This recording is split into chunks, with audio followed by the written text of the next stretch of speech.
जी अस्सलाम वालेकुम। आज का टॉपिक है हमारा प्रोबेबिलिटी के बारे में। तो प्रोबेबिलिटी कहते हैं किसी भी इवेंट के होने के चांसेस को। ठीक है, तो लॉ ऑफ इंडिपेंडेंट असॉर्टमेंट के अंदर हम दो चीज़ों को इकट्ठा किया, उन दोनों के आने के चांसेस क्या हैं हम यहाँ पे देखेंगे। पहले प्रोबेबिलिटी को समझ लेते हैं। तो जैसे कि मैंने आपको बताया कि किसी भी इवेंट के होने के चांसेस को कहते हैं। मिसाल के तौर पे हमारे पास एक कॉइन है। तो कॉइन को जब मैं हवा के अंदर उछालता हूँ तो वहाँ पे हेड और टेल आने के चांसेस जो हैं वो बराबर होते हैं। ठीक है, यानी कि 50-50% चांसेस होते हैं दोनों के आने के। ठीक है, तो अब अगली बात ये है कि अगर मैं ये चाहता हूँ कि दो दफ़ा हेड है या दो दफ़ा टेल है तो उसके चांसेस क्या हैं। याद रखें कि जो हेड है उसके आने के चांसेस भी हाफ़ हैं, यानी कि 1/2 हैं, और जो टेल है उसके आने के चांसेस भी हाफ़ हैं, यानी कि 1/2 हैं। ठीक है, तो मैं अगर दो दफ़ा हेड या टेल लेकर आना चाहता हूँ तो ये बात हमें पता होनी चाहिए कि हेड की प्रोबेबिलिटी भी 1/2 है।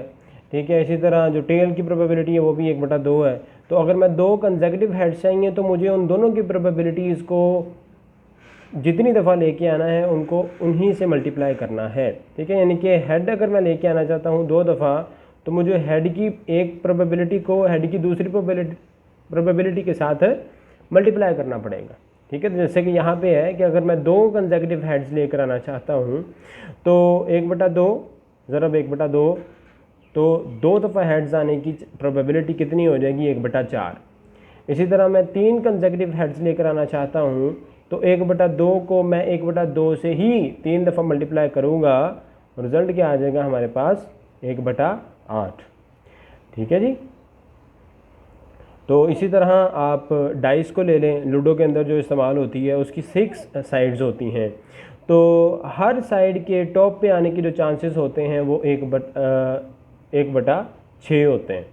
ठीक है, तो अगर मैं 6 को चाहता हूँ कि वो टॉप पे आए तो उसके चांसेस जो हैं वो 1/6 हैं।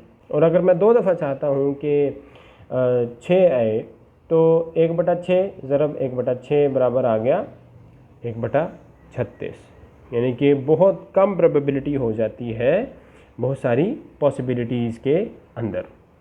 यहाँ पे हमें ना मोनोहाइब्रिड क्रॉस की सिग्निफिकेंस पता चलती है। वो किस तरह से कि अगर ये आप यहाँ पे देखें कि जो इंडिविजुअल क्रॉस है वो हमें बता देता है कि हर इवेंट के होने की प्रोबेबिलिटी कितनी है। ठीक है, यानी कि आप को ये पता चल जाता है कि जो रिसेसिव ट्रेड है उसके आने की जो प्रोबेबिलिटी है वो 1/4 है, यानी कि सिर्फ 25%। और जो डोमिनेंट ट्रेड है उसके आने के चांसेस जो हैं वो 3/4 है, यानी कि 75%। ठीक है, मिसाल के तौर पर यहाँ पे कलर ऑफ सीड की बात कर लें तो वो ग्रीन है, तो ग्रीन चूँकि रिसेसिव था इसलिए उसकी जो प्रोबेबिलिटी है वो 1/4 है। ठीक है, तो ये हमें मोनोहाइब्रिड क्रॉस से ही पता चल जाएगा कि उनकी इंडिविजुअल प्रोबेबिलिटीज़ क्या हैं। ठीक है, इसी तरह सीड ऑफ शेप के बारे में जो रिंकल्ड है वो भी 1/4 की हमें प्रोबेबिलिटी वहाँ से पता चल जाती है। ठीक है, तो हर इवेंट की इंडिविजुअल प्रोबेबिलिटी हमें यहाँ से पता चल गई। मिसाल के तौर पे आप पर्पल फ्लावर्स की एग्जांपल ले लें तो F1 के अंदर हमें 3/4 जो है वो पर्पल मिले थे और 1/4 जो था वो हमें वाइट फ्लावर्स मिले थे। ठीक है, तो अब आप यहाँ पे इनको देखें ज़रा, तो टोटल कितने हैं, 4। ठीक है, और पर्पल कितने मिले, 3। ठीक है, तो 3 है, वाइट 1 है, तो 3/4 रेशो आ गई पर्पल की और 1/4 आ गई रेशो वाइट की। ठीक है, और अब इनकी प्रोबेबिलिटी आपके सामने है। ठीक है, तो डोमिनेंट ट्रेड्स की जो प्रोबेबिलिटीज़ हैं वो 3/4 होंगी और जो रिसेसिव ट्रेड्स हैं उनकी प्रोबेबिलिटीज़ जो हैं वो 1/4 होंगी in case of Mendelian traits. ठीक है, यहाँ पे फ्लावर कलर की बात हो रही है। अच्छा, तो हमने ये देखना है कि जो कंबाइंड प्रोबेबिलिटीज़ हैं वो कैसे हैं, यानी कि क्या चांसेस हैं इस चीज़ के कि जो येलो सीड है वो रिंकल्ड आएगा, इसके क्या चांसेस हैं, और जो ग्रीन सीड है वो राउंड आएगा, इसके क्या चांसेस हैं। येलो और राउंड आने के क्या चांसेस हैं, यानी कि दो इवेंट्स को हमने इकट्ठा कर दिया, उनके इकट्ठे आने के चांसेस क्या हैं, ये हमने फाइंड आउट करना है प्रोबेबिलिटी के अंदर। ठीक है, तो ये आपके सामने आ गया है हमारे पास। जो इवेंट 1 है आपके सामने है, तो राउंड हैं, रिंकल्ड हैं। ठीक है, तो इन सब की प्रोबेबिलिटीज़ आपके सामने हैं कि वो 3/4 हैं। ठीक है, चूँकि ये डोमिनेंट है। तो इवेंट 2 है वो आपके सामने है कि उनकी जो इंडिविजुअल प्रोबेबिलिटीज़ हैं वो भी आपके सामने आ जाती हैं। ठीक है, तो अब जब हम इनको कंबाइन करेंगे तो वो क्या आ जाएगा। ठीक है, तो राउंड येलो, राउंड की आपको प्रोबेबिलिटी पता है कितनी है, 3/4, और येलो की कितनी है, 3/4 है, 9/16 निकल आई उनकी प्रोबेबिलिटी। ठीक है, इसी तरह जो राउंड ग्रीन है, राउंड की 3/4 है और ग्रीन की 1/4 होगी, तो 3/16 उनकी प्रोबेबिलिटी निकल आई। ठीक है, इसी तरह जो रिंकल्ड येलो है उसकी प्रोबेबिलिटी आपको पता है कि रिंकल्ड की 1/4 है और येलो की 3/4 होगी, तो 3/16 जो है वो उसकी प्रोबेबिलिटी निकल आई है। अच्छा, अब यहाँ पे रिंकल्ड ग्रीन है, तो आपको पता है दोनों रिसेसिव हैं, तो दोनों की 1/4 होती है, 1/4 ज़रब 1/4 बराबर आ गई 1/16 के। ठीक है, तो आपने कंबाइंड इवेंट्स की जो प्रोबेबिलिटी थी वो निकाल ली। इसकी डेफिनेशन आपके सामने आ जाती है, ratio of each joint phenotypic combination. ठीक है, can be obtained by multiplying the probabilities of individual phenotypes. ठीक है, यानी कि इंडिविजुअल फिनोटाइप्स, राउंड की प्रोबेबिलिटी पता है वो उसकी इंडिविजुअल है, और साथ में ग्रीन की प्रोबेबिलिटी पता है वो उसकी इंडिविजुअल है। दोनों का मल्टीप्लाई कर देंगे तो दोनों के आने के चांसेस आपको पता चल जाएंगे, जैसे कि हमने इस ग्राफ के अंदर देखा है। ठीक है जी। अच्छा, तो अब अगली बात ये आ जाती है कि क्या ये लॉ जो है वो 100% एप्लीकेबल है। नहीं, ये 100% एप्लीकेबल जो है वो नहीं है, क्योंकि आपको पता है कि जीन्स जो हैं वो क्रोमोसोम्स के ऊपर एक मखसूस जगह के ऊपर होती है, जिसको हम क्या बोलते हैं, लोसाई। ठीक है, तो ये जो लोसाई हैं ये अगर तो दूर दूर होंगे तो फिर तो ये इंडिपेंडेंटली असॉर्ट कर सकते हैं। ठीक है, वो मैं आपको दिखाऊंगा किस तरह से असॉर्ट करते हैं, किस तरह से नहीं, वो भी हम देखते हैं उसको। जो जीन्स की इंडिपेंडेंट असॉर्टमेंट होती है वो डिपेंड करती है होमोलोगस क्रोमोसोम्स की इंडिपेंडेंट असॉर्टमेंट के ऊपर। ठीक है, अच्छा, जो जीन्स होती हैं ना होमोलोगस पेयर ऑफ क्रोमोसोम्स के ऊपर, उनको हम क्या बोलते हैं, लिंक्ड जीन्स बोलते हैं, या फिर वो एक ही लिंकेज ग्रुप के अंदर होती हैं। ये क्या होती हैं ये भी आपको मैं भी दिखाता हूँ। ठीक है जी। और जीन्स जो होती हैं नॉन होमोलोगस क्रोमोसोम्स के ऊपर होती हैं, वो इंडिपेंडेंटली असॉर्ट कर सकती हैं। इस सारी चीज़ों का मतलब क्या है ये भी हम आगे देखते हैं। ठीक है जी, ये रहा हमारा एक हाइपोथेटिकल क्रोमोसोम।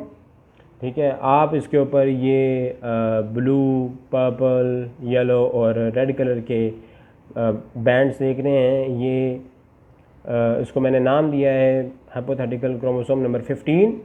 ठीक है, और इसके सामने इसका बिल्कुल होमोलोगस पेयर आ गया। ठीक है, वो है क्रोमोसोम नंबर 15। ठीक है, तो अगर आप यहाँ पे देखें तो ये है एक जीन ए, स्मॉल ए, और ये उसकी जो है वो दूसरी एलील। ठीक है, कैपिटल ए। इसी तरह ये बी है, ये दूसरी स्मॉल बी, यानी कि इस जीन के लिए ये जानदार जो है वो होमोजाइगस है। ठीक है, और ये कैपिटल सी है और ये स्मॉल सी है, इसके लिए हेटेरोजाइगस हो गया, इसलिए स्मॉल डी है, और ये दूसरी जो एलील है वो कैपिटल डी है, इसके लिए ये हेटेरोजाइगस हो गया। ठीक है, अच्छा, अब आप देखें यहाँ पे कि दोनों की दोनों जो हैं क्रोमोसोम्स, ये एक लिंकेज ग्रुप बना रही हैं, यानी कि क्रोमोसोम नंबर 15 या लिंकेज ग्रुप नंबर 15। अच्छा, अब यहाँ पे आप इसको देखें तो इस क्रोमोसोम के ऊपर देखें तो इसके ऊपर जीन्स की अरेंजमेंट ये है, small A, small B, capital C और स्मॉल डी। दूसरे लिंकेज ग्रुप के ऊपर देखें तो capital A, small B, capital D, C और कैपिटल डी।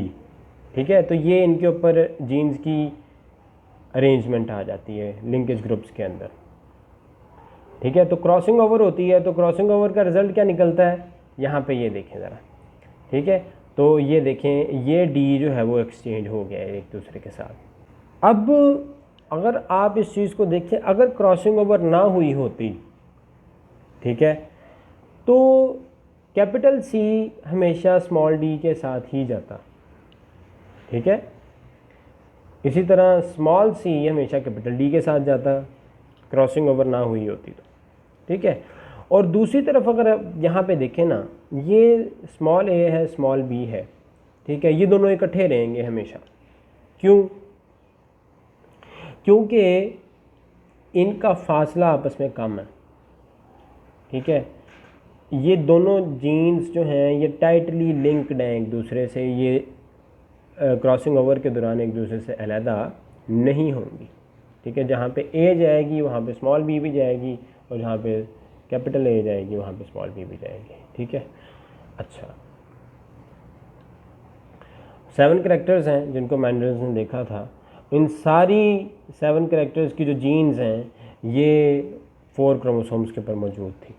ठीक है, तो ये किस तरह से हो गया है ये सब कुछ। ठीक है, तो जैसे मैंने आपको दिखाया है, या तो ये जो जीन्स हैं वो नॉन होमोलोगस क्रोमोसोम्स के ऊपर मौजूद हैं।